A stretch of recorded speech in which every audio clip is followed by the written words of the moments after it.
What's going on, guys? Styx here with the Token Minorities, bringing you my playoffs run in the VPL Season 5. And before I get into really what this whole video is about, a little bit of a backstory. So obviously, you guys know that I was in the VPL NU League. I believe I posted the entire season on the channel and had a lot of fun. It was run by Skyrander, blah, blah, blah, etc., etc. Well, long story short, in the actual VPL league, Sky had somebody drop out about halfway through the season and asked me if I wanted to take over. And at the time, I was looking for just a bunch of different leagues just to try out different mons, just have a little bit of fun. And so when Sky asked me that, I was like, you know what? Sure, gives me a chance to try out, well, like I said, try out more mons, just try out different sets, get more exposure in the league, all that stuff. So I started out with a team, changed it up quite a bit, lost a couple games just by trying out different things, just trying out all these sorts of different mons, and then right before playoffs, I was able to change my team significantly once again to the team that you see now, and the team that I'm going to be using in playoffs, consisting of Terrakion, Megaladios, Alomomola, Volibear, Celebi, Heatran, Clefable, Nidoqueen, and Rotom. A team that, yes, has some glaring holes, but really just had a bunch of mons that I wanted to try out. I wanted to try out specifically Terrakion and Megaladios, just because those are two mons that are very solid mons. Specifically, Megaladios was something that I've heard really good things about, so I wanted to try my hand at it, see if it was really what people had been saying it, or even if it was just a mon that I would enjoy using. So I wanted to try that out. Also, Celebi and Clefable were two mons that I really haven't used yet up to this point. I mean, to be fair, there's a whole laundry list of mons that I haven't used. So basically, this was just a team of mons that seemed to fit together, but really the priority was getting to know the game, getting to know more mons, and just getting more exposure and experience in the draft format. So going into playoffs, my team had a pretty bad record just because of what I took over for, and then also just dropped a couple games, but was really starting to catch my stride right at the end of the season, which of course is what you want to do going into playoffs. So this is going to be my first round playoff game against Darude, and he has a team of Mega Kangaskhan, Milotic, Nidoking, Umbreon, Rotom, Silvally, Excelgor, Mismagius, Infernape, and Mr. Mime, with Mismagius, Infernape, and Mr. Mime being the Z users. So first and foremost, I mean, this is going to be an interesting matchup, to say the least, because while I definitely think I definitely feel that I have the matchup advantage, but some of his stuff is just very annoying for me to deal with. Like, Mega Kangaskhan is obviously a big threat. Nidoking doesn't really have switch-ins if he predicts correctly, and then just other stuff on his team is very annoying. So I'm obviously going to have to bring my A-game for, well, I'd obviously have to have brought my A-game. I'm not going to pretend that this is in the present tense. This is obviously in the past tense. I'm just doing a whole movie to go over my playoffs run with this team. And so first round, like I said, up against Darude, and Mega Kangaskhan ultimately is looking like the biggest threat to me. I still will need things to deal with the Nidoking, and particularly the Infernape, and Mismagius, actually, to a lesser extent. While Terrakion and Latios both outspeed Mismagius, it's still, with Nasty Plot, can do a ton of damage to my team and be very annoying to deal with. And then Infernape is just Infernape. If I let that thing get out of hand with setup, it can run through my team. So I'm just going to go through the team fairly quickly, as we do have a couple games to get through, and like this is VPL playoffs, the movie, so there's going to be multiple matches and multiple teams, so I'm not going to go as in depth, but still just go over the team and what the premise was around the mons and my thought process going into each game. So first off, we have Terrakion, and looking at his team, honestly, Terrakion destroys it. The only thing he has that can outspeed it, that can just straight up guaranteed outspeed it, will be the Excelgor. And Excelgor really doesn't do a whole lot to Terrakion unless, I have multiple close combat defense lowers. I believe the best thing he has to hit me is Energy Ball, which isn't Stab. I mean, yes, it can run Modest and Life Orb because my team is very slow. I mean, the fastest mon that I have is 110 base speed, which, like I said, this team has flaws. This team wasn't designed to be flawless. It was designed to have some synergy and be a bunch of mons that I wanted to use and to get experience using. So he can run Modest Life Orb, which can do some damage to Terrakion, but other than that, Infernape at the very least, or the very worst, will Speed Tie. So yeah, I mean, Terrakion is a huge, huge threat. Swords Dance plus Rockium hits his entire team super effectively. Nidoking's his only resist to rock moves, so Rockium was just the most spammable. Be like, okay, Terrakion, you don't necessarily have the opportunity to set up. I just want you to come in and nuke something. Rockium seemed like the best opportunity for that. This also provides a soft check to Mega Kangaskhan. I can't switch in on it, but I can always come in, outspeed it, and scare it out with a close combat, which also does a ton of work against the rest of his team. I mean, Mr. Mime and Nidoking both resist as well as Mismagius, but if I catch any of those with a prediction, like with a Stone Edge or an Earthquake, then those things are just kind of straight up going down. I mean, there's no two ways about it. The attacks are just standard Swords Dance, Dual Stab, and Earthquake to cover his team as well as possible, just because, I mean, Dual Stab covers his team just fine. And then Earthquake, of course, is going to be for that Nidoking, just so it's like, oh, I can come in after you kill something. Nope, Earthquake still murks you. Now, the EV spread, very standard as well, just enough speed to outspeed what was it? Oh, that's right, it was Mismagius. I could have gone max speed to try to speed tie with the Infernape, but with my luck with speed ties, it's better for me to invest a little bit more in HP and just play knowing that Infernape is faster, as opposed to being like, well, I can risk it. I think that, especially for my mindset, it's better for me to just be like, okay, I will not be faster if he runs max speed. This will let me play better and also just a little bit extra bulk while having max attack in order to hit as hard as possible. Next up, we have a Calm Mind Dual Stab Latios. Now, look at his team. Look at Latios. Tell me what he's got for it. Yes, there is an Umbreon, but Umbreon does not like taking +1 Draco Meteor. Likes taking +2 Draco Meteor, even less. So I figure I can come in on something that really can't threaten me, get up a Calm Mind, and then as potentially Umbreon comes in or whatever, Latios can just smack it. If I'm very bulky, I will be able to take hits from things like Nidoking, Rotom. It just gives me another pivot. Also Infernape as well. If he's Scarfed Infernape, then yes, U-turn will hurt, but Latios will take less than 50% from it. So really, Latios is more of a pivot in this game than anything. It can come in on a multitude of different threats on his team, take whatever hit, and then force him into Umbreon. And Umbreon, yes, it can pretty much stop my Latios if it's a especially defensive Umbreon, which, let's be real, it's going to be against my team. But it forces him into a very passive mon, which gives me the offensive momentum back, which gives me something I can work with. So that's really what I'm going for with this Latios. Be able to take hits, but also pressure him in a situation where it's like, okay, Umbreon's somewhat low. I can come in, get a Calm Mind up. Umbreon can come in. But if it's at a range where it can get knocked out with +1 Draco Meteor, then basically just puts him in a really, really bad spot. Latios gives me the ability to switch into mons, but also pressure him very heavily offensively. The spread is just enough speed to outspeed Infernape, as, I mean, like I said, Infernape's the fastest mon beside Excelgor, and Excelgor, I'm not coming close to that thing anyway. So just outspeed that, max out HP to be able to take the hits like I want Latios to, and then just throw the rest into special attack. I mean, it really didn't make a huge difference. Just decided that, you know what, maybe those 16 EVs will make a difference at some point in the game. Next up, we have my Mega Kangaskhan answer in a mixed defensive Alolan Alomomola. I can't even say that correctly.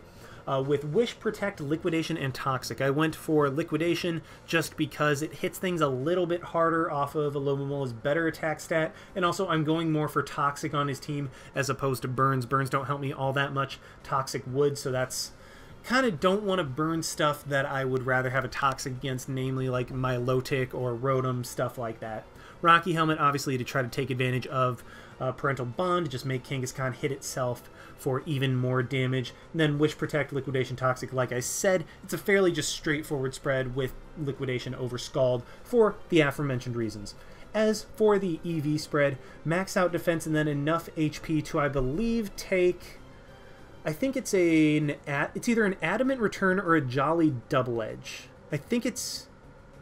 Yeah, it might just be a Jolly Return. I think it's actually an Adamant Return is what I have enough investment for, just to be able to avoid the 2-hit KO from Adamant Return on Mega Kangaskhan, because if Mega Kangaskhan is going for Double Edge, it is taking so much recoil that Alomomola is just like, oh, well, this is fine, I am okay with this, so that's what I decided to go for the benchmark, and then more SpDef, or just through the rest in SpDef as opposed to HP, just to have Alomomola as another way of being able to take on Nidoking. No, it can't switch in, but it can take a hit in a situation where I just need it to in order to finish off Nidoking with a Liquidation or get a Wish off.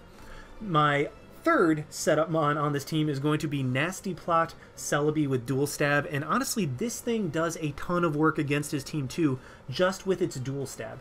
Nasty Plot Psychic Giga Drain does work against his team. This gives me the opportunity, like if Terrakion and Latios, okay, so he's going to prepare heavily for Terrakion and Mega Latios just because, I mean, those are two things that warrant quite a bit of preparation. I'm not thinking he'll prepare for Nasty Plot Celebi as much, just because, I mean, again, he'll dedicate mostly to those first two, also to not being swept by Calm Mind Clefable, which is always a threat as well. So I'm thinking Celebi might be able to come in late game, get up a Nasty Plot, and then sweep through his team, and then Recover just allows me a little more longevity, as Dual Stab is all I need against him. The speed is to guaranteed outspeed Rotom, and then HP, I think I just put... don't remember exactly what benchmark I hit, but I think the HP was enough to take... forgot exactly what it was. It was something to do with Mega Kangaskhan, I believe. I think it was a Jolly Double Edge for sure, after multiple rocks or something to that effect, and then threw the rest into special attack. It was either I was hitting a benchmark with a special attack or hitting something with the HP. Either way, just bulky, but with still enough special attack to be able to hit things significantly. And then the berry was, or the item was actually kind of a tough decision. So I was trying to decide between, it was either Tanga, Akka, what was it? Whatever the ghost one is, Kasib. I think it's Kasib berry. So it was Tanga, Akka, Kasib, or just leftovers. I opted for Tanga because the things that he most likely will have that outspeed my Celebi are either Infernape, Mismagius, or Rotom. Mismagius, I don't necessarily think it will come against me. Is it a strong bring? Yes, but I have enough to deal with it to where I don't think Mismagius would necessarily come. Rotom being Scarfed is a very likely possibility. Scarf Infernape is a very, very likely possibility. So those are the things that can inherently outspeed Celebi, and I would think that Rotom is setup fodder for Celebi normally, so Rotom would run Signal Beam in order to be able to pick me off or just avoid being set up on by my Celebi, so that's a bug move. Infernape, if it's in against Celebi, would probably not Flare Blitz. It would probably opt to U-turn just because Love Disc is a very... Love Disc, wow. Alomomola, I'm just looking at that mon and I cannot say its name for the life of me. Alomomola is a very, very easy switch in to Infernape, and so I would think even if he does, well, if he does decide to attack me, he's going to go for U-turn over Flare Blitz because it is 4 times super effective against me and should get a knockout in normal cases. So I'm thinking that a bug move would be his most likely bring against my Celebi to try to take it out, and Tanga Berry would just give me a little bit more opportunity to get an extra kill that might put me over the edge for the win. Next up we have Soft Boiled Stealth Rock, Knockoff Moonblast, Clefable, just a way of being like, okay, let's get rid of some items, let's get some rocks up, spread around some Moonblast, just not really do anything in particular, just be a nice fat pink blob that gets up rocks and supports the team and puts the rest of the team in the best position. I mean, that's the best way I can explain it. It's just very standard Clefable with leftovers, a recovery move, Stealth Rock because it fits best on Clefable for my team, and then Knockoff and Moonblast as the best coverage moves for support. As for the EV spread, just made it nice and bulky with enough in defense to be able to take on, to be able to at least take a hit from Mega King. I mean, not necessarily be able to take it on, but just be like, okay, I don't immediately die to Adamant Double Edge, that type of thing. Threw some in Spadef to take hits better, and then 12 speed just to try to speed creep stuff that might be trying to speed creep my Clefable. And finally, we have Choice Scarf Nidoqueen, which I think honestly is going to do work against his team. I think Nidoqueen will not necessarily be something that he expects to be Choice Scarfed, and quite frankly, I think that Nidoqueen can put in a ton of work. I think that he would anticipate maybe Terrakion to be Scarfed or something like that, but either way, I don't think Nidoqueen he would expect to be Scarfed, which I'm hoping will catch him off guard and net me a surprise KO that can put me in a great position. Earth Power lets me just Earth Power, Sludge Wave, Focus Blast, and Thunderbolt have great coverage against the team, hitting everything that I need to hit. Focus Blast for the Mega King and the Umbreon that are annoying otherwise, and just honestly fairly straightforward at that. The speed is enough to outspeed Modest. I believe, yes, it was Modest Excelgor with the Choice Scarf, max out my special attack. Only hits 249, but Sheer Force does add plenty of extra damage that I would need for that damage output, and then just threw the rest in HP. Fairly straightforward. So yeah, that's the team, and let's go ahead and hop on over to the quarterfinals battle. Alrighty, so here we are in the battle, and the first thing I'm noticing is that he did not bring the Milotic or the Excelgor or the Mismagius. All three I was somewhat worried about. I mean, not overly. I mean, Mismagius is very nice to not have to deal with, but the other ones to a lesser extent. However, he does have the rest of the threats and the Umbreon, which is unfortunate considering Umbreon is the only thing that could beat my Mega Latios, and so that's going to be something that I definitely have to look out for and play around accordingly. But looking at his team, I'm thinking, okay, probably going to lead with... He's either going to lead with his Scarfer or something to get up rocks. Now, Nidoking and Infernape are both the only things that can get up rocks. Rotom and Infernape are potential Scarfers, so I'm thinking that he's going to be leading with one of those three.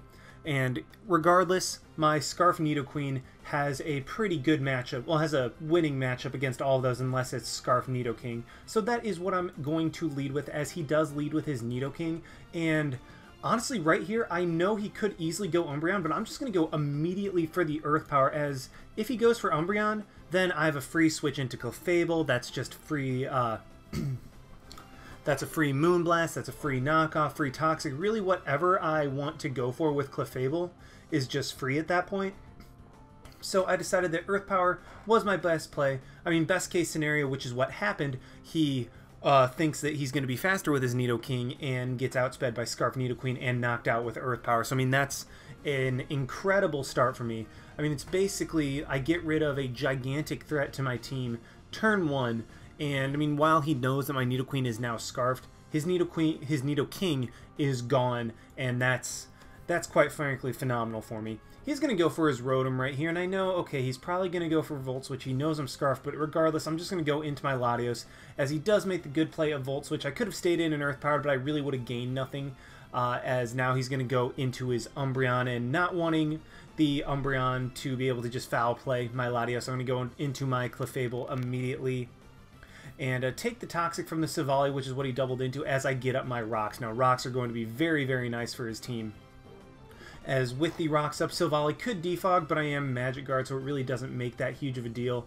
I'm just going to go ahead and fire off a Moonblast, try to wear down the Silvally just a little bit to keep my Rocks up as the Rotom comes in, and I'm just going to go straight back into my Nidoqueen, as Nidoqueen just beats Rotom completely. I mean, he can go for HP Ground, but that's not really that big of a deal. It's not going to do a whole lot, as in order to outspeed me, he has to be Scarfed, and then it wouldn't do all that much to Nidoqueen, as Nidoqueen is still insanely bulky, as he reveals the Light Screen. Now, this is a little bit annoying for me to have to deal with, but knowing that, okay, I'm just going to kind of scout out damage with Nidoqueen right now. I'm going to go straight for a Sludge Wave.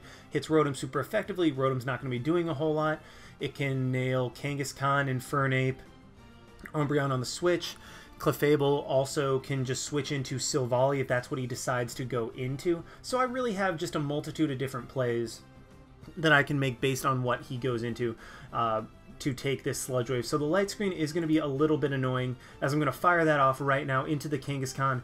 And I would like to say in the previous iteration of this is the second time we went through this. The first time we went through, I got a crit, and it put Kangaskhan at like 21%, or even, it basically put the Kangaskhan insanely low to where another Sludge Wave would have been able to take it out. So obviously I was like, I don't want to win off of a really, really big bit of hacks right there. Because I mean, a crit through a light screen, that's gone. That went from 1.5 times damage to 3 times damage. I didn't want to win off of a crit that was that significant.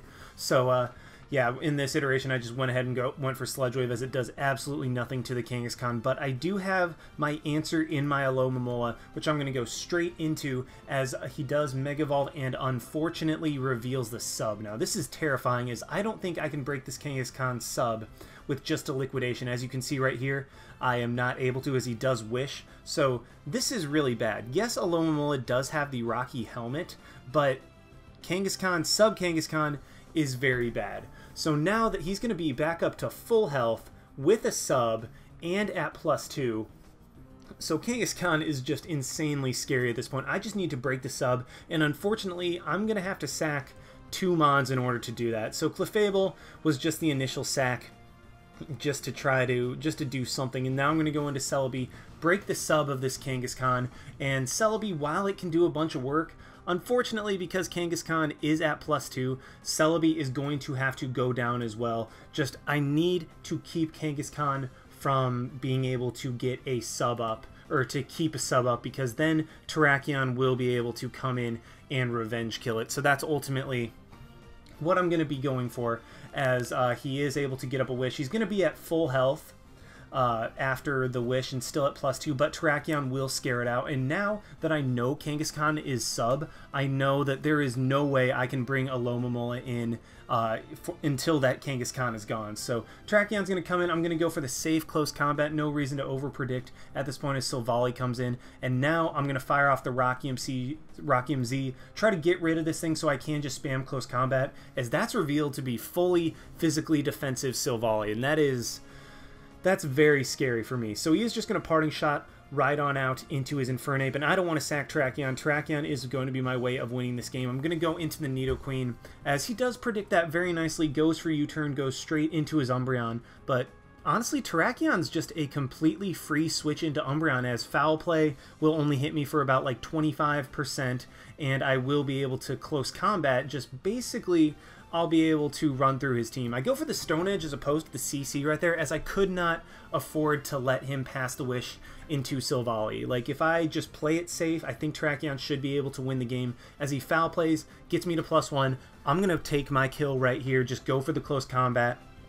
Like I said, zero reason to overpredict, and now Rotom goes down, so I don't have to worry about screens for the rest of this match, and that is very nice. So Infernape's going to come out, and once again, I think that actually, okay, so I could very easily just go into my Nidoqueen once again, but I think that because that was my play last time, Latios covers both the close combat and the Flare Blitz plays, which are the two things he might go for to try to take out Terrakion or catch Nidoqueen on the switch. And I mean, if he goes for U-turn, yeah, it's going to do a decent amount, but then Latios is still in on something, and I will be able to take whatever they want to go for. So Latios was a pretty solid mid-ground play, in my opinion, as it covered really whatever Infernape wanted to do. As I do get him, he goes for the close combat, and unfortunately crits me. Now, had he not crit me, what I would have done this coming turn is gone for a Calm Mind, as it essentially ensured that I get a KO on anything of his team. Like, anything on his team that he switches into, I will be able to basically take on at +1, and then if Umbreon came in, then I could get up a second Calm Mind and then go for a +2 Draco, which should take that thing out. But because he crits me, I do not want to risk my Latios potentially just going down if he decides to try to predict that, be in range of Fake Out, or, well, actually, no, not Fake Out, because it's already revealed all the moves on Kangaskhan, but basically, because Latios is low, I have to go for Recover right here, as opposed to Calm Minding and exerting pressure, so that really sucked, as he is just going to make the safe play into Umbreon, but like I said, Terrakion is a 100% switch into Umbreon. Like, that's all I need to do is just play it safe, and I think Terrakion plus Latios should be able to win the game. As he makes a good play, Baton passes out, goes into Infernape, and at this point, I'm just going to go into my Nidoqueen. I've revealed that Nidoqueen and Latios are my switch-ins. He's just going to make the safe U-turn play. Once again, very good. Goes into his Umbreon, but every time he goes into Umbreon, I always get a free switch into Terrakion, so I'm just going to keep making that play. I am fine with him continually switching around, because Infernape's slowly wearing itself down. It's already at half health, and I have not launched a single attack on it yet. So I'm just going to do that. I try to catch him on the Flare Blitz, but he goes for the good U-turn, gets me down to 50% as Kangaskhan comes in, and I'm just going to try to damage this Kangaskhan. Maybe a Psychic into a Draco will be able to take it out. As he does go for the Wish, it's revealed that he does not have Wish Protect at this point, so that Psychic puts him at around 50%. If I get a decent roll, then Latios will be able to knock the Kangaskhan out with the Draco, and if he tries to Power Up Punch, then I still have Terrakion in the back, but it's just something that I have to try to be careful on. So I am going to go for the Draco, try to take this Kangaskhan out, and unfortunately I get a very low roll, and so Kangaskhan is able to live and is able to Power Up Punch me while collecting its Wish as well. So that really kind of sucks right there, as Latios is now at -2, so I'm going to go straight into my Nidoqueen, just thinking that, okay, he's probably going to go for a Wish again.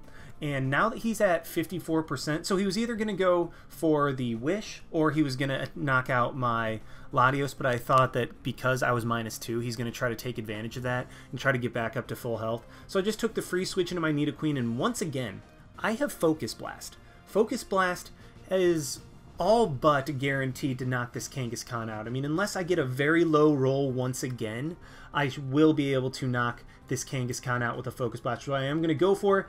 And unfortunately, once again, I get a very, very low roll. So that just kind of sucks, as I lost Nidoqueen, and Latios was at very low health thanks to this Kangaskhan. But now I'm going to go into my Terrakion. Once again, I'm not playing games. I'm trying to get this Kangaskhan out of here, as actually once Kangaskhan goes down, Alomomola will win the game because of Rocky Helmet and Toxic.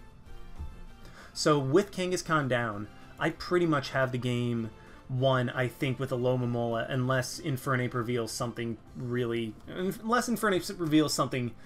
scary. So he's going to go into his Infernape right now. I can finally bring out my Alomomola. I can get that Rocky Helmet damage off on the Infernape, just get it worn down more and more as he goes into his Umbreon.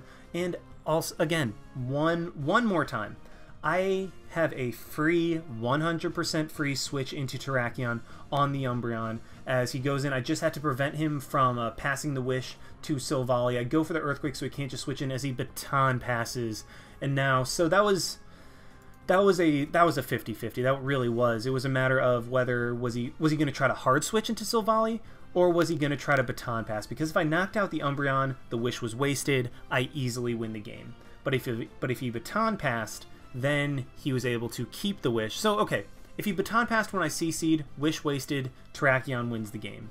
If he Baton passed when I Earthquaked, which is what happened, he's able to get the Wish to Silvally. If he hard switched to Silvally on the close combat, keeps the Wish. If he hard switched to Silvally on the Earthquake, then he loses his Silvally and loses the game to close combat from Terrakion. So it was a real 50-50. He did get me there, so Silvally is able to receive the Wish, and that's just kind of bad. I'm going to go for the Stone Edge, try to wear this thing down, as really it's just, if Silvally goes down, then Terrakion, like I said, wins, and also the lower it gets, the easier it is for my Alomomola and Terrakion to be able to take it out. I go into Latios thinking he's going to try to, like, go for Defog or something like that, but he does go for the multi-attack, knocks me out, but what this does do is give me a free switch back into my Terrakion. I'm just going to go straight for the...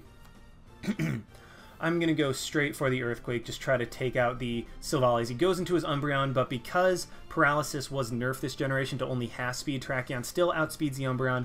That thing goes down to a close combat, and at this point, Alomomola guaranteed wins, because Infernape and Silvally both don't have recovery, and Rocky Helmet from Alomomola and Liquidation will do more than enough to win the game. He does Toxic, he makes a good play, but I mean, again, Alomomola just wins. Silvally can't come back in on rocks. Infernape will go down to whatever physical attack it wants to go for on my Alomomola. And so, yeah, I mean, even Silvally knocks itself out on Rocky Helmet. So Alomomola will be able to come through clutch in the end. More so the Rocky Helmet, because Alomomola really didn't do a whole lot of anything. But we are able to win that quarterfinal game in a very, very good match against Darude. That freaking sub Kangaskhan caught me way off guard and put me on the back foot, but luckily we were able to come through in the end and take the victory and move on to the semifinals. So without further ado, let's go ahead and jump on over to the team builder for that game.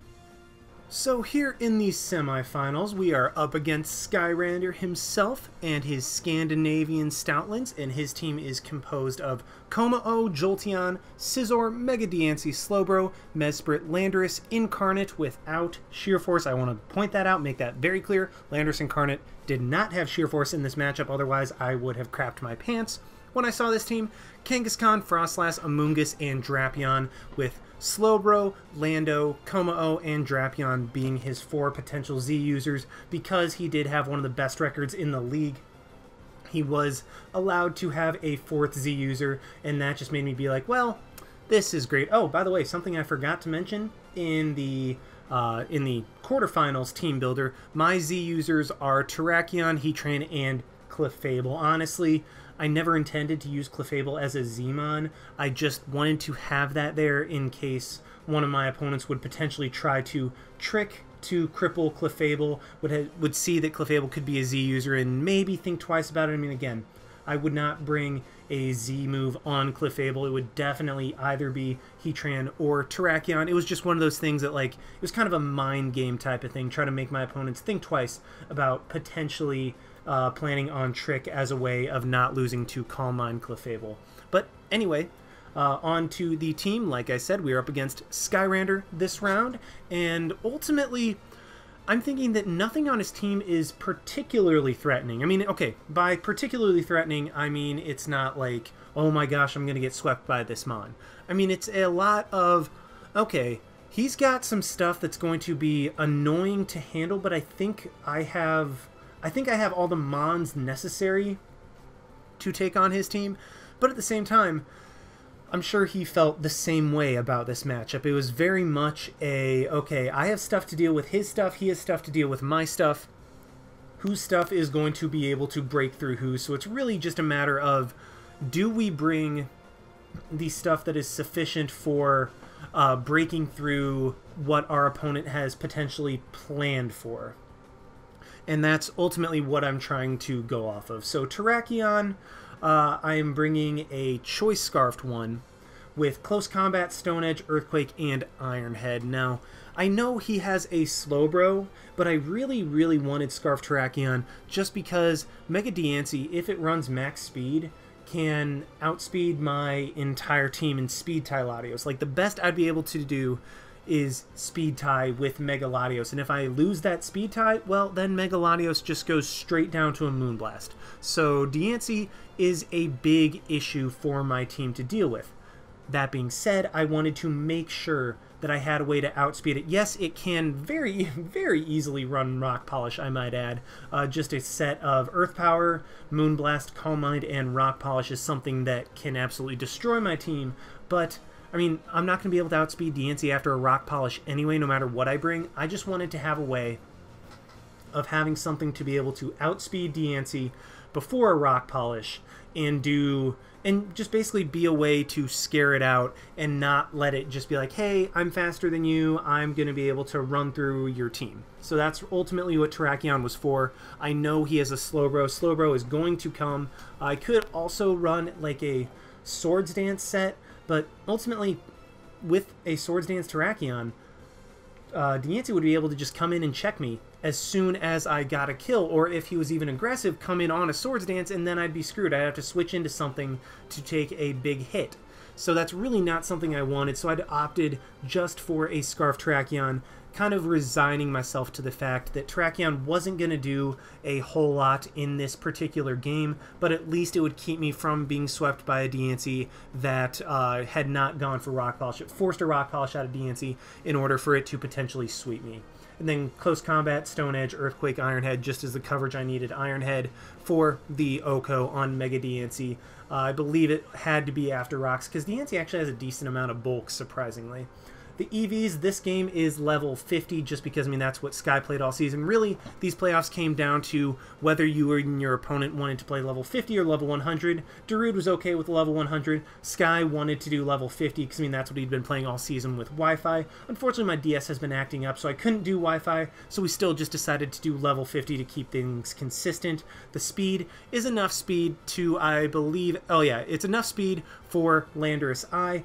Throw the rest into attack to max it out, and then just maximize my EVs, 44 in HP and then 44 in defense and special defense to essentially get another point in my defenses. Next up, we do have my Mega Latios, and for this one, I just decided, screw it. I know that normally I never go for speed ties. Normally, I am just like, okay, I have a very specific number I want to hit to be able to outspeed a very specific mon, guaranteed. With this one, I was thinking that, you know what, Diancie is enough of a threat to me. If the game comes down to a speed tie, I want to have the ability to potentially win that speed tie. I don't want to just resign myself to not being able to outspeed Diancie, which again is something that I normally do, but because this team lacks the speed and the coverage to be able to handle Diancie properly, I was like, you know what, I'm just going to go for it. If he runs anything less than max speed, then my Latios will outspeed it and I have a better chance. This forces him to run max speed to not be guaranteed outsped by my Latios, and was just kind of a, I'm doing this. This is a volatile enough matchup that I need every bit of potential, any potential ability to have things swing in my favor. And if that means giving myself a chance to win a speed tie, then I'm going to go for it. So that's ultimately why I decided, just for the 252, 252-4 spread, I needed that max speed to even have a shot at beating Diancie at its own game.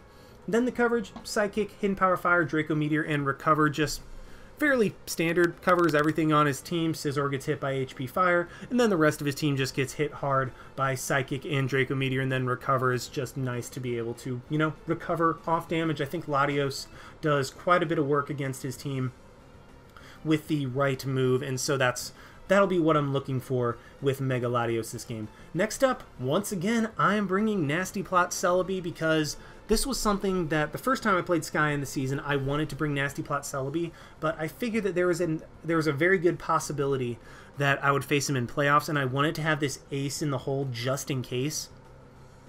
And I think Nasty Plot Celebi really has a very good chance to sweep through his team if I'm able to get a Nasty Plot up. And then with the coverage of Psychic, Earth Power, and Giga Drain, it hits all of his team pretty hard. I was debating between Hidden Power Fire versus Earth Power.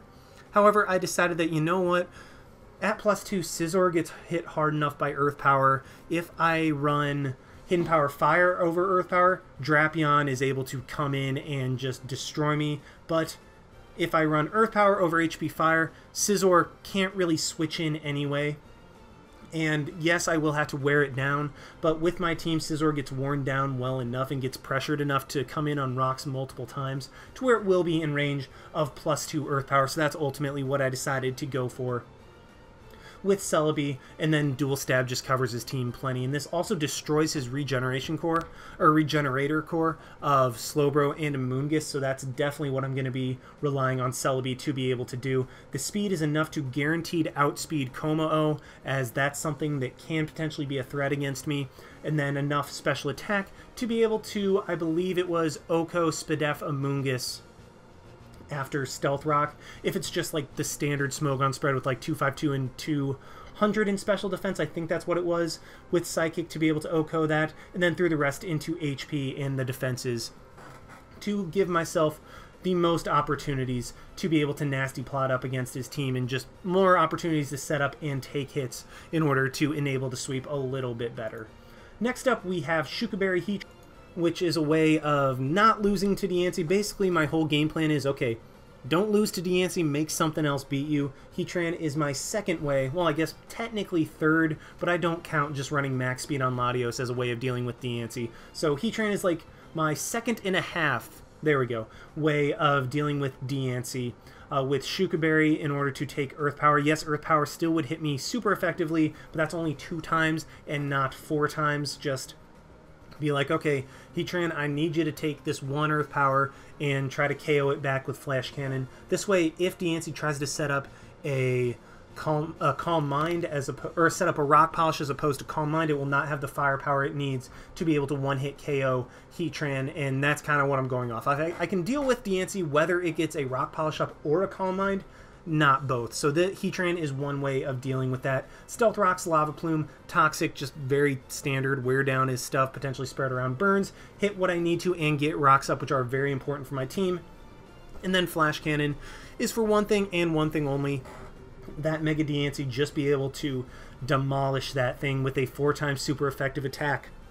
Coming off of even uninvested, still base 130 special attack, so that is going to hurt. The speed is to outspeed, I believe I think it was Jolly Scizor. I think I had enough speed. No, it was enough speed to outspeed Adamant Scizor because I don't think he would necessarily run like Jolly Band. If he does run Jolly against me, then, well, I'm screwed, but if he does run Jolly, he doesn't quite have the damage output to deal with my Mega Latios, and Mega Latios will be able to KO it back with HP Fire. And this way, if he's like Adamant max speed, then Lava Plume will still be able to do, I'll be able to outspeed it and knock it out, and then just basically put the rest into HP and special defense to be able to take hits from Mega Diancie as well as possible.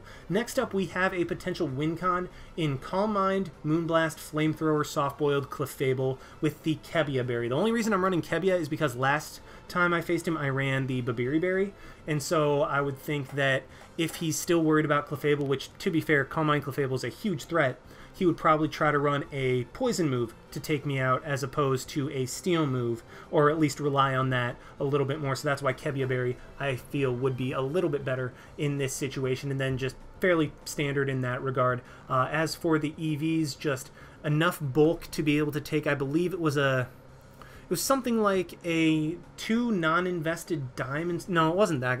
Clefable's not that bulky, but I believe it was, I think it was like a banded bullet punch. I think it was the ability to take an adamant banded bullet punch from Scizor and then throw the rest in Spadef just to be able to try to take on a mixed Mega Diancie. And you know what? It actually might have been the ability to take 2 uninvested Diamond Storms, or like Diamond Storm into Moonblast. Clefable is my way of just kind of being like, okay, Diancie, you can go for one move or the other, but you're not going to be able to 2-hit KO me, and I will have the opportunity to set up on you. And finally, we have my 4th measure against, well, yeah, I guess like 4.5. I guess total 4 because Terrakion and Heatran are 1, Nidoqueen's 1, and then Clefable and Latios both count as half a 1. So my 4th way of trying to deal with Mega Diancie, and that is going to be Shuka Berry, Nidoqueen, just be able to take that Earth Power, resist the Moonblast, all that. With Earth Power, Ice Beam, Toxic Spikes, and Flamethrower Toxic Spikes do a ton of work against him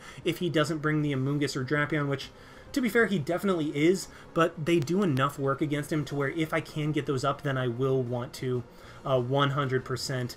And then also this Nidoqueen is my way of dealing with his Scizor, Scizor and Como to a lesser extent, but mainly Scizor, just be able to take whatever hit it wants to go for and take it out with a Flamethrower, and then Earth Power and Ice Beam just have great neutral coverage against the rest of his team. So yeah, that's the team for these semifinals. Let's go ahead and hop right on over to the battle.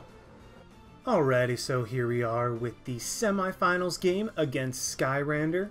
And the first thing I'm noticing looking at his team is he did not bring the Como-O. That was something that I was actually pretty worried about. So he did not bring that, he did not bring the Landorus Eye, and he did not bring the Drapion. 3 things that I was actually very concerned with. However, he did bring the Fat Regen Core of Slowbro and Amoonguss, both of whom are very, very annoying for my team to try to deal with.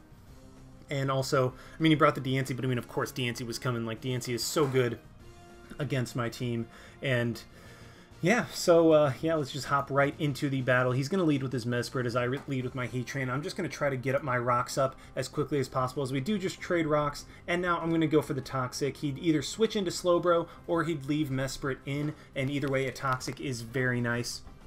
So he is just going to T-Bolt. That does a whole lot of nothing to my Heatran. So I am just going to go for the Lava Plume. I mean, maybe I can get a burn on something. I thought about double Toxicking, but I figured that Lava Plume was just better. Get some damage off, maybe a burn as he goes into Slowbro. That's quite honestly fine with me. Slowbro is not that big of an issue for me to deal with, as I am just going to go straight into my Celebi. As he goes into his Amoonguss, I guess scouting the Toxic or also predicting the Celebi switch. So either way, he quote-unquote gets me on that, but I am able to nasty plot up knowing I can take any attack from this Amoonguss, as Sludge Bomb does over 50, but now I have a +2 Celebi.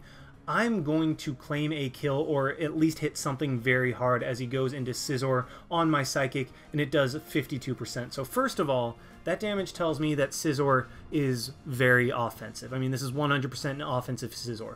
Secondly, if you're up against a +2 Celebi, you do not switch in Scizor. Scizor is something that you bring in after something goes down in order to take a hit and revenge kill it. The only reason you bring in a Scizor is if that thing is scarfed and you know you can take a hit and then outspeed me and you turn out. So I mean, Sky, yeah, I mean it was telegraphed, but I mean that doesn't make it any less of a good play, and it scares out my Celebi, which, I mean, admittedly, +2 Celebi I thought had a chance to go in and potentially even sweep depending on what Pokemon or what sets he had.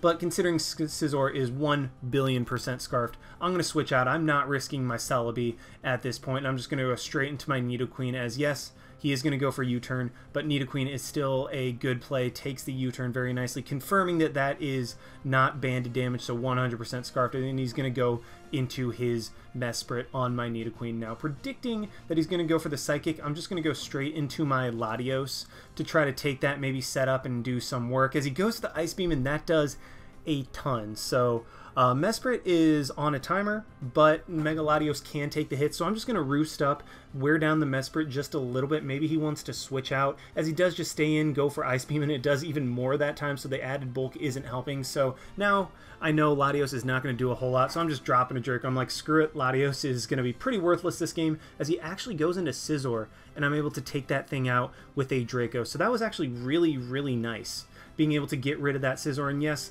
Latios is at -2 as he goes into his Diancie, but here I'm just going to go straight into my Heatran. I can take whatever hit Diancie wants to go for, and he goes for Moonblast, revealing that that is timid damage. So I'm expecting him to want to go for the Earth Power to try to take out my Heatran. However, I do have the Shuka, and I do have a good amount of special defense, so I will be able to take a timid Earth Power and knock this thing out with Flash Cannon. As he stays in, I chew my Shuka Berry, and I go down to 6%, but that doesn't matter because Diancie is down. The biggest threat to my team is gone. I traded my Heatran for it, but I will take that every single day of the week because, I mean, yeah, Diancie, like I said, huge threat to my team, now gone. Goes to Jolteon. I mean, any hit would have revenged my Heatran. I had no reason to keep it in, and I'm just going to go into my Clefable right here. Try to set up as he goes for the Volt Switch, gets a crit. I mean, that's unfortunate, but it really doesn't end up mattering a whole lot, as I'm going to go for the CM, and, I mean, depending if Amoonguss has Clear Smog, I could win, but, of course, this Amoonguss is Assault Vest, and of course has Clear Smog, so chew my Kebia doesn't really matter, as Clefable's now just down to neutral, and Clefable, I was like, ah, dang it, Clefable's not going to be able to do much. So he's just going to stay in, go for the Foul Play on my Nidoqueen, I guess trying to catch Latios on the switch-in. But I'm just going to go for the Ice Beam, wear down this Amoonguss, and that is not even a 2-hit KO on Assault Vest Amoonguss. That's how fat that thing is. So Amoonguss, I'm just trying to wear that thing down at this point to where maybe Celebi or Terrakion can clean it up later in the game, but my Terrakion is scarfed, so Slowbro is an easy switch into it, so that's not looking like a guaranteed win con either, so I just have to try to play the odds and see what I can come out with, as I am able to eat my Shuka Berry. Stomping Tantrum does 12 instead of 24, and once again, I am just going to keep firing off an Ice Beam, trying to wear down the Amoonguss. Mesprit comes in, that is fine with me, and Nidoqueen still has some use in this game to deter Volt Switch and potentially live a hit from Jolteon depending on its set. So I am just going to go into my Clefable. Depending on rolls, I could maybe live 2 Ice Beams, but I do not, as Mesprit is able to take me out right there. I mean, I wasn't expecting to, and I was just sacking it off. But yeah, I mean, I'm not able to live 2 Ice Beams, so I'm going to go into Celebi right here. Just try to force the Jolteon or the Amoonguss in to be able to try to take me out, because if he gets the same roll that he did earlier with Sludge Bomb on his Amoonguss, then my Celebi will be able to get up to +2 and will be able to get kills. So basically, I just want to force in the Jolteon right here, as I do have ways of dealing with it, as that's the only way he has of taking out my Celebi, and also just making sure that Celebi is at a decent amount of health to be able to take an attack and try to set up. So now with my Celebi in, like I said, he's going to go into his Jolteon, and I'm going to go straight into my Tarak, knowing that, okay, he's either going to go for Signal Beam or Shadow Ball to try to take me out, and he goes for Shadow Ball. Now that was something that I was like, maybe he does not have Signal Beam, because he's already revealed Volt Switch, he's already revealed Shadow Ball. I think, did he reveal Thunderbolt earlier? He might have revealed, no, I don't think he did, but he has Shadow Ball. He has Volt Switch, he's going to have a hidden power, and he could very easily be carrying Signal Beam and just holding off on it. But I would think, with a Celebi at 50%, you wouldn't risk a non-stab Shadow Ball not KOing. So at that point I was like, I think Celebi might have a chance if I'm able to get out of Shadow Ball range and able to get up to +2. So with my Terrakion in on the Jolteon, this is the easiest switch into Slowbro he has ever had. I'm going to make an aggressive double, go back into my Celebi, as he wouldn't want to risk his Jolteon right there, as it's the only thing that can outspeed the rest of my team, and goes into Slowbro. And instead of setting up to +2, I thought, okay, maybe Slowbro has Signal Beam, maybe he has Fire Blast. I'm just going to go for the Giga Drain, as it does put me out of range of Shadow Ball, and also with lefties will put me out of range of Sludge Bomb from Amoonguss. So Amoonguss comes in on the Giga Drain, I get lefties, and that's what matters. And I'm just going to go for the Psychic, maybe wear down this Amoonguss. I'm not setting up to +2 just yet, I'm just trying to wear things down. And now that Slowbro has minus Spadef, I'm thinking that Giga Drain, well, so first of all, I get the Spadef drop. But I'm thinking that, okay, Giga Drain is a very, very obvious play right now, especially because Slowbro has reduced special defense. I don't think you'll risk Jolteon on a turn where it's very obvious for me to go for Giga Drain. I would think that you would try to go into Amoonguss in order to catch me on that Giga Drain, and then just try to regen a little bit more to try to take on my Celebi. So with that being said, I'm going to Nasty Plot on this Slowbro right here. As I am at a good amount of health as well, I want to get up to +2, because if I catch his Amoonguss, I think I will just win the game if I get up to +2. But Jolteon comes in, he gets me on that. However, Celebi is now at 68%.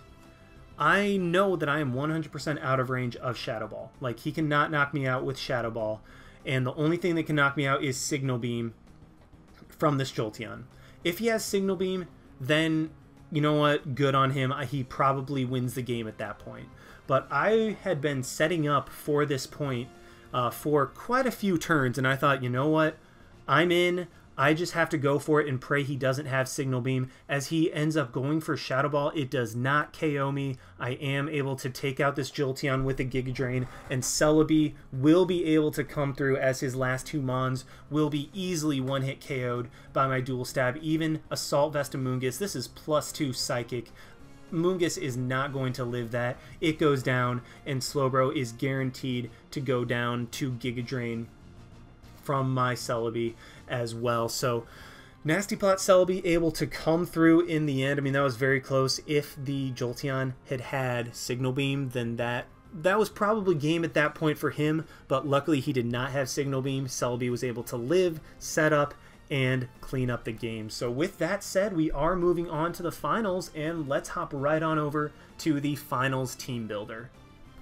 Here we are in the team builder for the championship, and for this we are up against Nazarmat and his Houston Rotoms. And I would like to say, before I really dive into the team, that Nazar sort of had a historic season with Mega Medicham. He managed to get 29 kills up to this point in the season with Mega Medicham, and quite frankly, getting even 20 kills in a regular season is impressive with a Mon, but closing in on 30, that is absolutely insane. And quite frankly, even though I do think I have ways of dealing with it, I don't think that there is a way to keep Mega Medicham in this matchup from getting that 30th kill. So, I mean, while I will try my best, my goal is to not deny Mega Medicham that 30th kill. It's just to prevent it from getting, 35 kills to end the season, because that would kind of mean that Mega Medicham got 6, and that I ended up losing the game. So, yeah, kind of want to try to avoid that. But as for the rest of Nazar's team, he has Tapu Koko, Togekiss, Swampert, Cofagrigus, Tyranitar, Vileplume, Entei, Avalugg, and Regigigas, with Tapu Koko, Cofagrigus, and Regigigas being his Z users.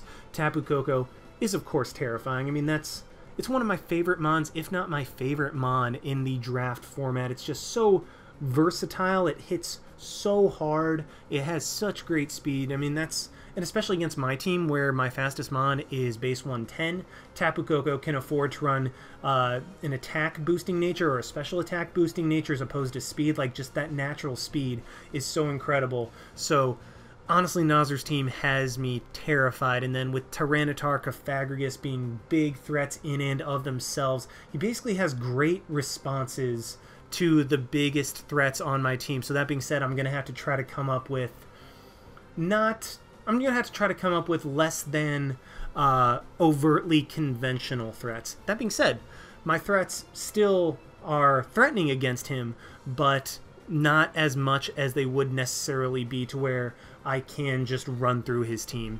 So yeah, biggest threats, Tapu Koko and Mega Medicham are very, very scary to deal with, just because those things hit so hard. They have enough coverage for my team. Cofagrigus, if it can get up a nasty plot and has Ghostium, is something that's going to be difficult to deal with. Tyranitar, of course, is a threat.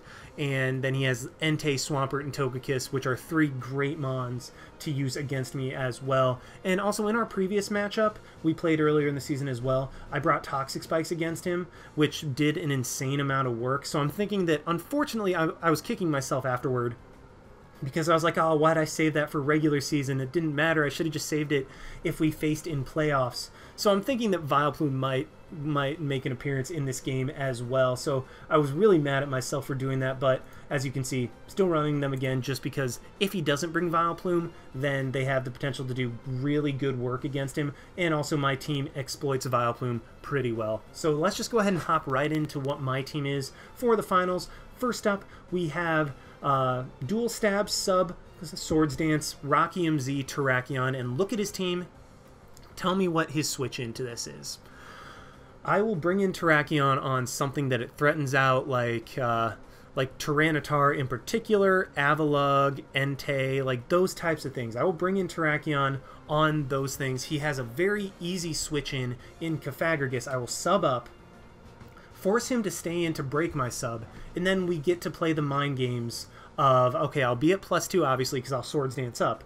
Am I going to go for my Rockium then, or will I sub up another time as he tries to switch out to burn my Rockium? So basically, if I can sub and get up to +2, Terrakion puts him in a very, very difficult spot, and that's kind of what I'm going for. Yes, Mega Medicham does resist my Dual Stab, but let's be real, Mega Medicham is taking a ton from even just unboosted Stone Edge in close combat. Like, it's not taking those hits very well at all, and that's ultimately what I'm going to be banking on with the Terrakion. Just sub up on potentially a Will-O-Wisp or a switch out, get up to +2, and then hopefully punch a hole in his team. As for the EVs, as you can see, this is level 100 again. Nazar was okay with level 100, so I decided to go back to that. I have enough speed to outspeed Mega Medicham if it goes Jolly, even though I don't think it'll necessarily go Jolly. I mean, it definitely can. But if it does go Jolly, I want to be able to outspeed it with my Terrakion, force him to try to Bullet Punch me to take me out, because Bullet Punch, while yes, it does a ton, won't take me out from full. With a -1, it might, but I think with my EVs, I might be able to take it. If I'm at absolute full, that is, which is unlikely because of the substitute. But either way, want to force him to Bullet Punch to have to take out my Terrakion, as opposed to being able to just go for a Drain Punch and recover health at the same time. Next up, we have a mixed Mega Latios with Draco, Earthquake, Psyshock, and Roost. This set does a ton of work against him. His only switch-in is going to be Tyranitar. And Tyranitar takes a ton from Draco and a ton from Earthquake as well. I could go for the 80 into attack, but I decided that, you know what? If I have Rocks up, Draco into Earthquake kills anyway, so I'm not overly worried about that. And so I just decided that, yeah, Dual Stab does a ton of work against him, and I can just drop a Draco whenever I feel like it, and then Earthquake, because my special attack is lowered and not attack, will hopefully be able to finish off the Tyranitar at that point. And then Roost, obviously, is just to be able to, you know, have some longevity, roost up on things like Entei, Swampert, that type of thing. As for the speed, much like Terrakion, I have enough speed to outspeed a Jolly Mega Medicham. Maxed out my special attack and threw the rest into HP as opposed to attack, just because I didn't think it made necessarily that big of a difference in terms of the damage calcs on Earthquake versus Tyranitar. And considering Tyranitar was the only thing I'd be clicking Earthquake against, I decided that the extra HP could help in like a late game situation where Mega Medicham can is like my Latios is somewhat low and I live a bullet punch by like 5 HP, that type of thing. So that's what ultimately what I decided to go for with my Latios. Next up, once again, I'm going to be running a Nasty Plot Celebi. Now, this thing did a ton of work in the previous game, and in this case, I'm thinking that I need another better way of dealing with Mega Medicham, because that thing is obviously such a big threat that I can't just try to have something switch in, because things don't repeatedly switch into Mega Medicham and live to tell the tale. So I have to try to offensively pressure it enough, and with Nasty Plot Celebi, with enough speed to outspeed Adamant Mega Medicham, I should be able to pressure it enough to wear it down to where the rest of my Mons can deal with it. Obviously, Nasty Plot, Dual Stab, and Dazzling Gleam cover his team. I decided to go for Dazzling Gleam over something like Shadow Ball or Earth Power, just because even if Celebi can't get up to +2, I want a way of hitting Mega Medicham for some very good, super effective damage. And yes, Psychic and Giga Drain do a decent amount, but Dazzling Gleam does right around 50% to Mega Medicham, and that's ultimately what I'm going for. I want the ability to be able to finish off Mega Medicham, outspeed it potentially, and knock it out with Dazzling Gleam. So that's why I opted for Dazzling Gleam over something like Earth Power to hit the Entei super effectively. The EVs, just enough speed, like I said, for Adamant Mega Medicham guaranteed. Maxed out HP and defense to be able to take a Jolly Ice Punch guaranteed after rocks. And then, actually no, what it was I put 88 into special attack to be guaranteed able to OHKO Mega Medicham after rocks with Dazzling Gleam if I was able to get up to +2. So that's what the special attack is for, and then the rest was thrown into HP and defense to be able to take like Jolly Ice Punches or just other moves from Mega Medicham, as Celebi is the only thing on my team that resists its Dual Stab. But again, Mega Medicham easily runs Ice Punch against me. I'm thinking that in this matchup he's going to bring Dual Stab, Ice Punch, and Bullet Punch, which means Fake Out isn't coming, which is very nice, but still, that's still enough coverage for me. Next up, we have the, I'm going to call it the ballsiest bring on my part, and this is a Choice Scarf Heatran that doesn't outspeed Tapu Koko guaranteed. So, against him, Choice Scarf Heatran in and of itself does a ton of work, as it has coverage for everything on his team, and Modest hits insanely hard, like Earth Power for Tapu Koko, Fire Blast for everything that's not named Swampert or Tyranitar. In fact, even Entei takes a bunch, but I mean, I guess it does have Flash Fire that I have to deal with. But, I mean, anything that's not named those three takes a buttload from Fire Blast. And if he's running offensive Swampert, which he brought against me last time, that thing is going to take a bunch of damage as well. So just between Earth Power and Fire Blast, I have a lot of his team covered. Hidden Power Grass is obviously for the Swampert, just in a situation where I'm like, yeah, he's going Swampert, or maybe like a last mon situation against Swampert, I can just OHKO that thing. And then Flash Cannon is to be able to hit the Togekiss. It's just a much more spammable move. I mean, it hits T-Tar super effectively, which would be a switch-in. It hits Togekiss super effectively. It's really just one of those, like, okay, I don't want to risk Fire Blast missing. I'm just going to go for a Flash Cannon to pick off whatever I need to, or hit Tyranitar super effectively, that type of thing. Now, by Ballsiest Bring, like I said, this thing does not outspeed Tapu Koko guaranteed. I can, but I figured that against me, Tapu Koko is going to try to outspeed my Mega Latios, and he's going to probably try to opt for an attack boosting nature. Well, attack or special attack boosting nature in order to hit my team as hard as possible with his Tapu Koko. Just boost the damage that it does and boost the odds that Tapu Koko can do sufficient damage for him to be able to win the game. So, that being said, I was thinking that, okay, I can use this Heatran to outspeed modest Tapu Koko or adamant Tapu Koko, whichever he decides to run. And that's the benchmark I can hit so that I can run modest for extra damage output for me. And then just kind of the speed I decided to tinker with a little bit. Wanted to outspeed Tyranitar guaranteed. And then I was like, you know what? He might try to creep Heatran creeping Tyranitar. So ultimately, I just hit 248 speed.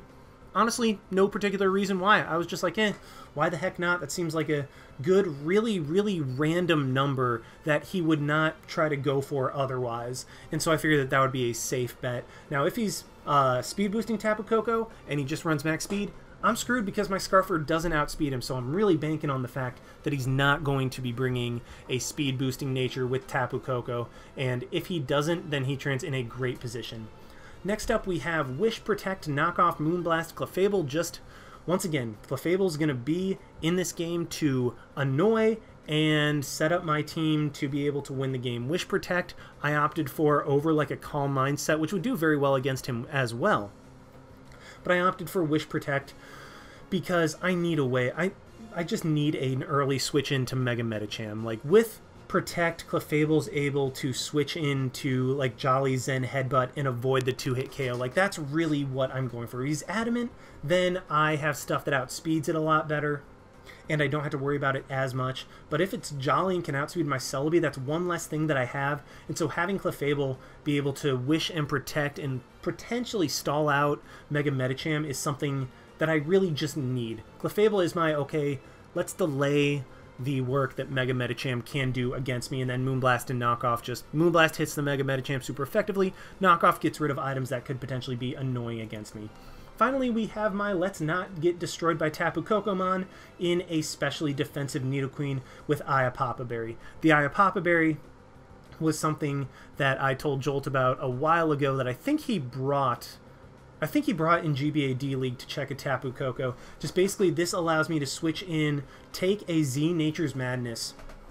Z Nature's Madness would guaranteed put me into range of my Ayapapa Berry, and then suddenly Tapu Koko burned its Z move, and Nidoqueen is back up at 75% health. And then with Poison Jab, I'm able to take on all forms of Tapu Koko. Like a Calm Mindset could do very well against me. Poison Jab lets me bypass the potential for Spadef boosts and just hit it on the physical side where it will not be boosted. Toxic Spikes do insane work against him. Yes, they did that last time, but I think they still might have a chance if he either doesn't bring Vileplume or if I'm able to get rid of that. Earth Power, good neutral coverage against the rest of his team. And Rocks, because I needed Rocks somewhere, and honestly, it fit on Nidoqueen the best. Nidoqueen is going to have the most free turns, and ultimately Terrakion, yes, it has free turns as well, but I'd rather sub up or Swords Dance with Terrakion's free turns than go for Stealth Rock, so I figured that Nidoqueen could be dual hazards in this matchup to try to fulfill that role as well as possible and take most advantage of the free turns that I am given. The Spadef is to, actually the defense is to guaranteed live, I believe it is a +2 Brave Bird or something. But the attack, okay, I'll start with the attack because I know what that's for. It's to guaranteed Oko Tapu Koko after Rocks that invests the rest in HP after it speed creeps my Latios. Like, that's just fairly straightforward. Just be able to take that thing out. The +2 something, or the Spadef, don't remember exactly what that was for, in all honesty, but I think the defense was just be able to take on mixed Koko, but basically Nidoqueen is just, let's take on Koko no matter what it decides to be against me. So, yeah, that's the team, and let's hop right into the championship battle. Alrighty, here we are in the championship game, and looking at his team, the first thing I'm noticing is that he brought the frickin' Vileplume. I mean, as soon as I saw that, I was kicking myself because I was like, oh, I should not have brought Toxic Spikes that first time. They put in way too much work, and I was just mad. I was very mad at myself for bringing Toxic Spikes the first time when the first meeting we had did not matter. And of course, now that I play him again, he has countermeasures to Toxic Spikes to where he can just absorb them and not let them do any amount of work. However, he also did not bring the Cofagrigus, which means that Terrakion really has the ability to put in a good amount of work against the team. I mean, he still obviously has the Tapu Koko, he has the Swampert, but Swampert goes down to +2 all-out pummeling. So I think Terrakion has a very good shot at going in against his team. However, he does have the threats as well, being the middle four with Swampert just being an annoyance as well. However, looking at his team, I'm thinking he's going to be leading with Mega Medicham. I really think, well, first of all, Nazar is one of the best users of Mega Medicham I've ever seen, so he's going to try to lead with that, going to try to get his Mega off immediately and start exerting pressure against my team, as that's something that can just destroy my team with the proper move set and the proper support. So I am just going to lead with my Mega Latios, as it does have a good matchup, as he does lead with his Mega Medicham. And so right here, I'm just going to Mega Evolve, drop a Draco, as depending on this Tyranitar's investment, if it's not invested, I will actually more than likely be able to KO the Tyranitar with a Draco into an Earthquake. But again, depends on the Tyranitar's investment. If it's offensive, I will be able to KO it. If it's bulky, I will not be able to KO it. So I drop a Draco. It only does 44, which tells me that this is a very bulky T-Tar. So now we're kind of at a 50-50. If I switch out, then and he pursuits me, then my Mega Latios is gone. However, if I stay in an Earthquake as he pursuits, then I will be able to beat this T-Tar 1v1 and still have my Mega Latios, but the same thing works for Crunch. If he crunches and I switches out, then that's just a good thing for me, but if he crunches and I stay in, then I lose my Mega Latios. I decide that, okay, Tyranitar is probably going to pursue. He's probably going to try to get rid of this thing, as it's one of the things that's keeping his Mega Latios, or his Mega Medicham. I have the Mega Latios.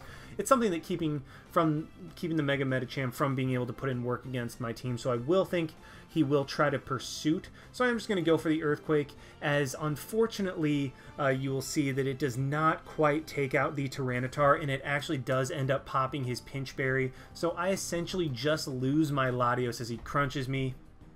I lose my Latios for the equivalent of just popping a Pinch Berry on T-Tar, which T-Tar really was not a big threat against my team at all. So very, very unfortunate that I lost that 50-50 right there. But what this does do is gives me a free switch into my Terrakion, and I will be able to set up a free sub on this T-Tar, see what he wants to try to go for, as I do end up just getting a free sub out of it as he goes for the T-Wave.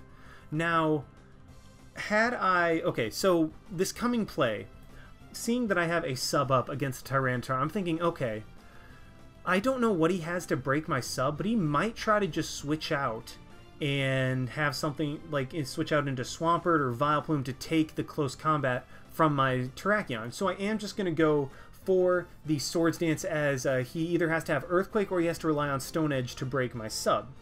And he does end up having Stone Edge, and it breaks my sub. And looking back on this play, I really wish that I had just knocked out the Tyranitar, because what that would have meant is that Terrakion is behind a sub, and whatever he wants to go into, like Tapu Koko, it will outspeed me, but I will be able to get a Stone Edge off on that thing. Swampert, Vileplume, Togekiss, I can set up a Swords Dance on, and Mega Medicham, if he lets me get damage off on that thing, then that is amazing. So instead of going for the Swords Dance immediately, I should have just knocked out the T-Tar and forced him to deal with a Terrakion behind a sub, as opposed to just a +2 Terrakion, as with his team, a +2 Terrakion is much easier to deal with.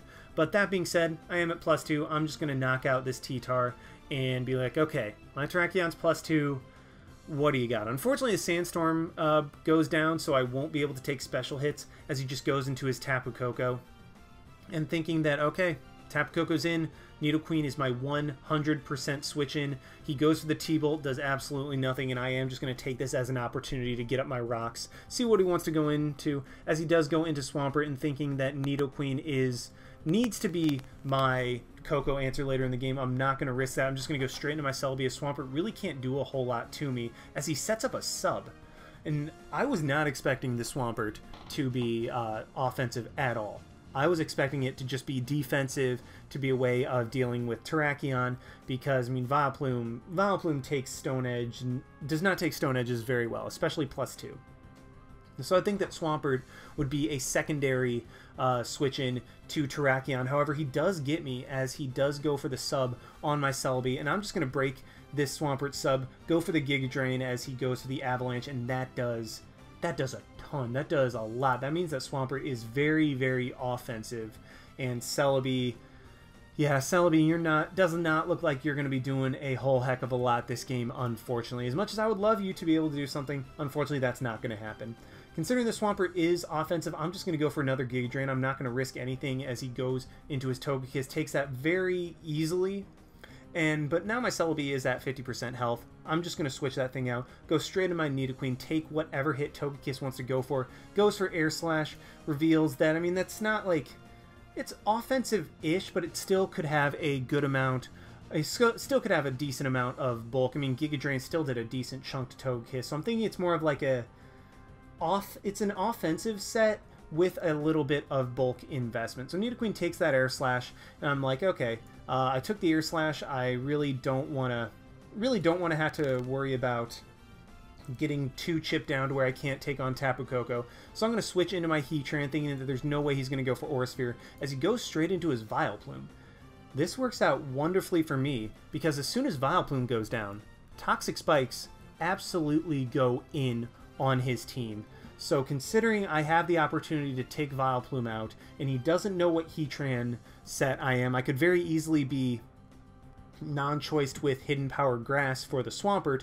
I'm going to stay in, I'm going to fire off a Choice Scarf Fire Blast, and luckily enough for me, he stays in, Vileplume does not take the Fire Blast, and it just drops. So I'm in a fantastic position. Vileplume's down. I'm going to be able to get up Toxic Spikes, and they're going to destroy his team at this point. So, yeah, I'm excited. I'm really thinking that I have a pretty good chance to win this game, as I do have rocks up. I mean, Koko and Kiss could both defog, but considering neither of them had leftovers, I'm thinking that they might have it, but they'd be offensive to where I could take them out and then not have to deal with it later. But Swampert does come in. I'm thinking that, okay, I don't want my Heatran to go down, as it's the only thing I have that can outspeed the Tapu Koko at this point. So I'm just going to go straight into my Clefable, as I don't want to go into Celebi because he did reveal Avalanche. So Swampert, if he does go for that, can take me out. So I just go into Clefable thinking, okay, even if he is offensive Swampert, I still can take this thing on with my Clef and break his subs with Moonblast, as he goes into Togekiss. Now, Togekiss, I'm not seeing lefties. I don't know what... I mean, I would think that he'd either be lefties with Defog and Bulk, or he'd be a Scarf Togekiss. So with my Clefable in on this Togekiss right now, I really don't know what to expect from it.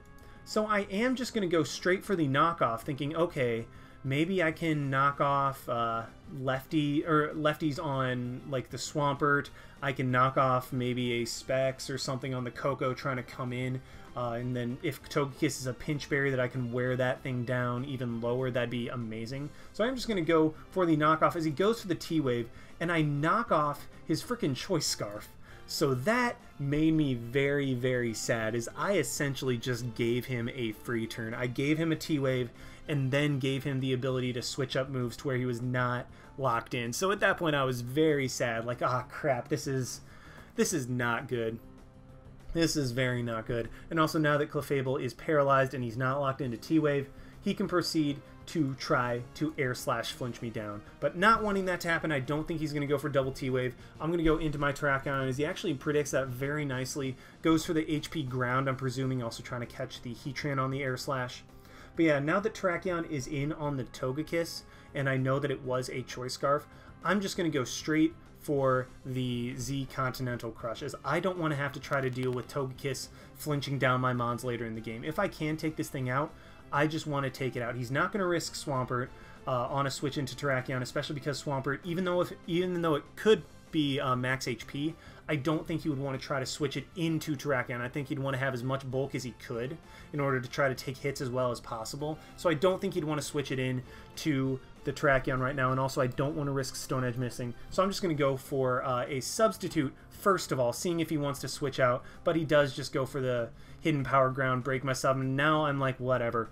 Time to go for the Z Continental Crush, take out this Togekiss, and now my Terrakion is at 4%. It's pretty much useless. It did its job, took out the Tyranitar, took out the Togekiss. Medicham comes in. I don't have anything I want to switch in, so Terrakion unfortunately is going to have to bite the Bullet Punch at this point and go straight down. But what this does give me is a free switch into my Clefable to just start firing off Moonblasts, as those are going to do a ton of damage to his team. He makes a very smart play, goes for the Drain Punch, knowing that an uninvested Moonblast would not KO Mega Medicham from full, and so he gets a little bit of extra damage off to also put me potentially in range of 2 Zen Headbutts. If he manages to get the flinch or the para on this Zen Headbutt this coming turn, then my Clefable goes down and I'm in a bad spot.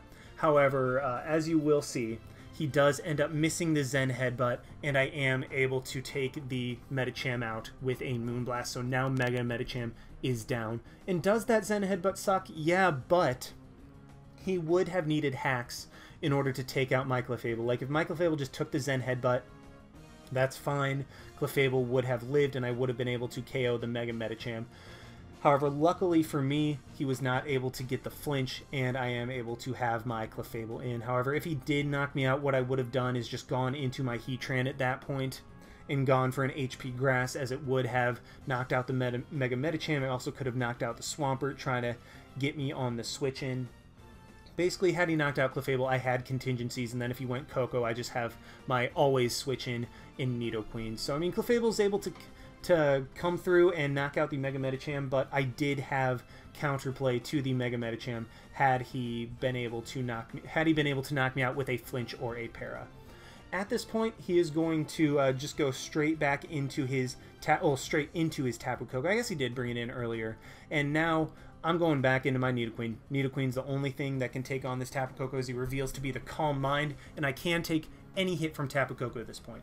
I'm just going to go straight for the Poison Jab, as if I can take out Tapu Koko, I guaranteed win, as he just goes into Swampert.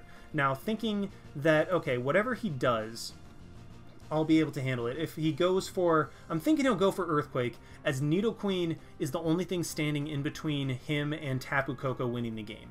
If Nidoqueen is taken out, Tapu Koko wins. So I'll think he'll try to take this opportunity to knock out my Nidoqueen, whether that's with an Earthquake or a Waterfall, because I don't think Avalanche... Actually, if I damage him, Avalanche might KO me at this point. So I think he'll try to take this opportunity to get rid of the Nidoqueen. However, I think that I might be able to live. I have a feeling that I'll be able to live, be able to pop my Figgy Berry, or whatever berry I'm running. I forgot which berry I'm running.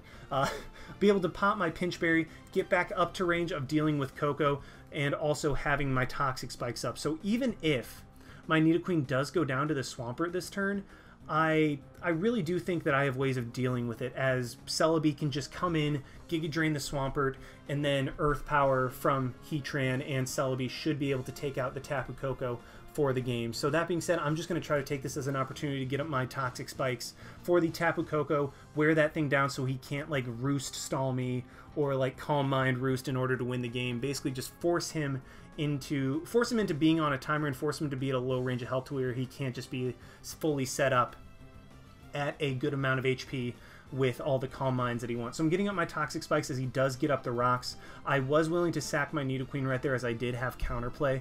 However, with my Nidoqueen now having Toxic Spikes up, I do not want to sack it just yet because I'm like, okay, well, Toxic Spikes are up. There's no reason to sack Nidoqueen. I'm just going to go into my Celebi as he goes for the Earthquake, trying to knock out my Nidoqueen because, like I said, it's the one thing standing between him and his Tapu Koko winning the game. And I'm just going to go for the Giga Drain because if Tapu Koko wanted to come in, it would have to come in on rocks, it would have to come in on spikes, and it would have to come in on a Giga Drain, to where even if he tried to set up a Calm Mind, Earth Power should put him in range of poison, to where at least it would just keep him low for my Heatran. So now Swampert's down, Tapu Koko is all he has left. He's going to go right into that thing, and I don't want to let this thing set up. I know that it's Calm Mind. I'm just going to go straight into my Nidoqueen. I can live literally any hit from Modest Tapu Koko. Like even a Z Bloom Doom, I live at this range. So any hit Tapu Koko wants to go for, because I'm specially defensive Nidoqueen, I will be able to live that and take him out as he goes for the Hidden Power and crits me. Now, my heart admittedly stopped for a second when I saw that. Well, it didn't actually stop, but my heart sank. There we go. That's a better description. My heart sank when I saw this. So Nidoqueen 100% lived even Modest Tapu Koko's HP Ice from that range. Like, Tapu Koko did not knock me out. And so that crit mattered in terms of taking my Nidoqueen out. And like I said in the team builder, my Heatran doesn't outspeed max speed Tapu Koko. It only speed creeps Tapu Koko and Tyranitar. So if he's max speed Tapu Koko, then that crit actually won him the game right there. So if he managed, like, if he is max speed, then that crit on my Nidoqueen cost me the game, would have cost me the championship, and the TTM curse would have been alive and well. So really, the only play I have now is to go into my Heatran, pray that he is not max speed, pray that he is slower than my Heatran, and luckily he is. Heatran's able to come through, knock him out with the Earth Power, and we are able to take the VPL Season 5 Championship game against Nazarmat, and finally the TTM curse is quote-unquote broken. We're finally able to come through, get a draft format championship. Yeah, Maddie and Danza have won them on their own, but they've never won them as a part of TTM, so TTM curse finally dead. We were able to come through in the end. Thank you to Heatran for being able to outspeed that Tapu Koko and not causing me to just, lose because I would cry. But yeah, that is my playoff run in the VPL playoffs. Thank you guys so much for watching. Like, comment, subscribe, all that good stuff. And this is Styx signing out. Why not? See you guys.